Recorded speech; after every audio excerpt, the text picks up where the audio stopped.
ठीक बात है। तो थंगामाइल को आपने दोबारा टीम में शामिल किया है। देखिए, और जो मेरी आज स्टॉक 2020 की टीम है, ये देखिए एक्सक्लूसिव खबर इस समय फ्लैश हो रही है। मैंने दरअसल इसी खबर को एक्स्ट्रापोलेट किया है और खबर सबसे पहले आपको बता देते हैं। एंटी डंपिंग ड्यूटी और सेफ गार्ड ड्यूटी सरकार लगाने वाली है कई ऐसे प्रोडक्ट्स के ऊपर जो भारत में आ रहे हैं। तो किचन वेयर प्रोडक्ट्स भारत में आ रहे हैं, रोजमर्रा की कई चीजें हैं, सामान जो इस्तेमाल होता है वो भारत में देखिए आ रहा है। तो आत्मनिर्भर भारत को बनाने का फॉर्मूला सरकार ने निकाल लिया है। नीरज, जोड़ लेते हैं लक्ष्मण को, उनसे समझ लेते हैं ये पूरी खबर और उसके बाद मैं आपको बताऊंगा कि आज कौन कौन से सेक्टर्स फोकस में रहने वाले हैं।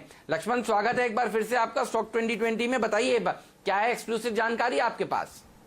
देखिए, दरअसल आत्मनिर्भर भारत का सरकार ने फॉर्मूला तैयार कर लिया और इस पर काम भी शुरू कर दिया है। और ये जो सूत्र से जानकारी मिली है उसके मुताबिक इस फॉर्मूले के तहत जितने भी सामान का हम इंपोर्ट करते हैं और अगर हमारे घरेलू उत्पादन क्षमता है उस सामान का, तो उन सारे सामानों को दो कैटेगरी में बांटा गया है। पहली कैटेगरी उन सामानों की है जो लो वैल्यू और हाई वॉल्यूम आइटम है और इस पर तत्काल इंपोर्ट पर सरकार शिकंजा कसने जा रही है और इसके लिए कदम उठाना भी शुरू कर दिया है। जो low value high volume item की बात मैं कर रहा हूं उसके तहत किचन के सामान, फर्नीचर, स्टेशनरी जैसे सामान इस कैटेगरी में शामिल किए गए। ये सामान ऐसे हैं कि ये सस्ते होते हैं लेकिन इसका रोजमर्रा की जिंदगी में बहुत बड़े संख्या में इस्तेमाल करते हैं। जैसे किचन के सामान की बात मैं कर लूं या फिर फर्नीचर की बात करूं, इसके इंपोर्ट को रोकने के लिए सरकार ने 5 कदम उठाने का फैसला लिया है। पहला कदम होगा टैरिफ बैरियर, यानी एंटी डंपिंग ड्यूटी लगा दीजिए या सेफ गार्ड ड्यूटी लगा दीजिए या काउंटर वेलिंग ड्यूटी लगा दीजिए। दूसरा है कि इंपोर्ट पर आप टेक्निकल स्टैंडर्ड की शर्तें लगा दीजिए ताकि इंपोर्ट अपने आप इसमें रुक जाता है। तीसरा है फ्री ट्रेड एग्रीमेंट के तहत रूल ऑफ ओरिजिन को सख्ती से पालन करिए। घरेलू इंडस्ट्री के हित में मौजूदा फ्री ट्रेड एग्रीमेंट यानी एफटीए की समीक्षा कीजिए। और पांचवा जो महत्वपूर्ण है वो है घरेलू मोर्चे पर प्रोडक्शन लिंक्ड इंसेंटिव दीजिए इन सारे आइटम को लेकर के। ये सारे आइटम जिसका नाम मैंने जिक्र किया, किचन के हो, फर्नीचर हो, इस तरह के आइटम जो है इसके इंपोर्ट पर शिकंजा कसने का सरकार ने फैसला ले लिया है। अब बहुत जल्द एक के बाद एक कदम उठता दिखेंगे। इनमें से कुछ कदमों पर तो सरकार ने चर्चा भी शुरू कर दी है। दूसरे आइटम है जिसके इंपोर्ट पर सरकार शिकंजा कसेगी लेकिन तत्काल नहीं कसेगी, उस पर सरकार थोड़ा सा परहेज करना चाहती है। वो है जो हाई वैल्यू आइटम होते हैं लेकिन वैल्यूम के हिसाब से थोड़ा सा कम होता है, जैसे काफी टेक्निकली सोफिस्टिकेटेड सामान सब होते हैं। सरकार कहना है कि इस पर तत्काल इंपोर्ट रोकेंगे तो घरेलू इंडस्ट्री प्रभावित होगी, तो पहले उत्पादन क्षमता बढ़ाएंगे फिर हम इस पर शिकंजा कसेंगे। तो ये आत्मनिर्भर का सरकार ने फॉर्मूला तैयार किया है और जिसको मंजूरी भी मिल चुकी है और अब इस पर काम शुरू हो चुका है। बहुत सही आपने बताया। तो देखिए, सरकार जो है वो धीरे धीरे करके अब वो आत्मनिर्भर जो ब्रॉडर थीम प्रधानमंत्री मोदी जी ने अनाउंस की थी उसकी डिटेलिंग कर रही है और इस लक्ष्य को, विजन को जो मोदी साहब का था, देखिए उसको हासिल करने के लिए अब हर मंत्रालय लगभग देखिए एकजुट हो गया है। शुक्रिया लक्ष्मण आपका इस जानकारी के लिए। तो किचन वेयर के सामान वाले कंपनियां तो भागेंगी, लाओपेला जैसी कंपनियां ये तो मेरी टीम में हैं ही।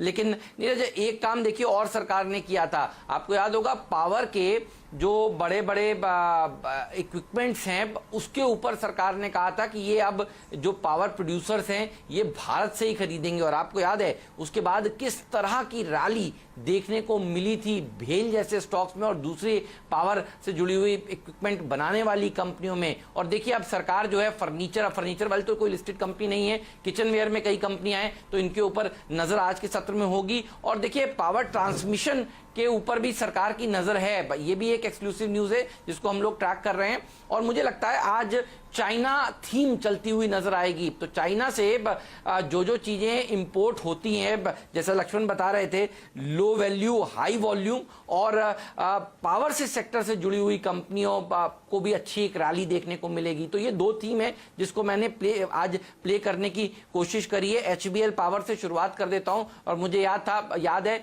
ये एक बार आपकी टीम में भी शामिल रह चुका है जब पहली बार ये खबर आई थी कि पावर इक्विपमेंट्स के ऊपर सरकार इंपोर्ट ड्यूटी लगा रही है और उसको डिस्करेज करने की बात कर रही है। तो देखिए अब वापस से इस तरह की खबरें आ रही हैं।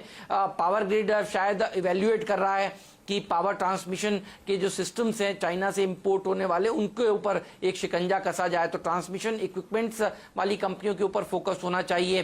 HBL पावर में आज एक अपर सर्किट लग सकता है। ट्रांसफॉर्मर और रेक्टिफायर में ये छोटी टिकट साइज का शेयर है, यहां पर देखिए 12 रुपए के आसपास ये शेयर जाने की कोशिश कर सकता है। इंडोटेक ट्रांसफॉर्मर्स, ये शेयर वापस से 100 रुपए के ऊपर निकलने की कोशिश करेगा। 103 का टारगेट इस स्टॉक के लिए दिया है। और चौथा शेयर है KEI इंडस्ट्रीज, इसके ऊपर भी रखिएगा नजर, ये स्टॉक भी भागता हुआ नजर आएगा। और हम सब जानते हैं सरकार जो है वो पावर के इक्विपमेंट्स के ऊपर अगर रोक लगाने की बात कर रही है, चाइना से खास तौर पर जो इंपोर्ट होते हैं, घरेलू इंडस्ट्री को इंसेंटिवाइज करने की बात कर रही है, तो ट्रांसमिशन से जुड़ी हुई कंपनियां को भी एक बल मिलेगा और बड़ा बल मिलेगा। क्योंकि पावर प्लांट तो इस समय देखिए एज ऑफ नाउ नए इतने नहीं प्लान्ड है, नहीं लग रहे हैं, लेकिन हम ये सब जानते हैं कि अभी भी गांव खेड़ों में बिजली की पुख्ता जरूरत है और उसको वहां तक पहुंचाने के लिए ट्रांसफॉर्मर्स का इस्तेमाल होगा, KEI इंडस्ट्रीज जैसी कंपनियों का योगदान होगा और पावर इक्विपमेंट्स का इस्तेमाल होगा। तो इसलिए मुझे लगता है कि ट्रांसमिशन से जुड़ी हुई कंपनियां आपके रडार पर होनी चाहिए। इसलिए 4 खिलाड़ी मैं शुरुआत में उतार देता हूं, HBL पावर, ट्रांसफॉर्मर्स और रेक्टिफायर्स, इंडोटेक ट्रांसफॉर्मर्स और KEI इंडस्ट्रीज। ये 4 शेयर हैं मेरे आज के ओपनर खिलाड़ी।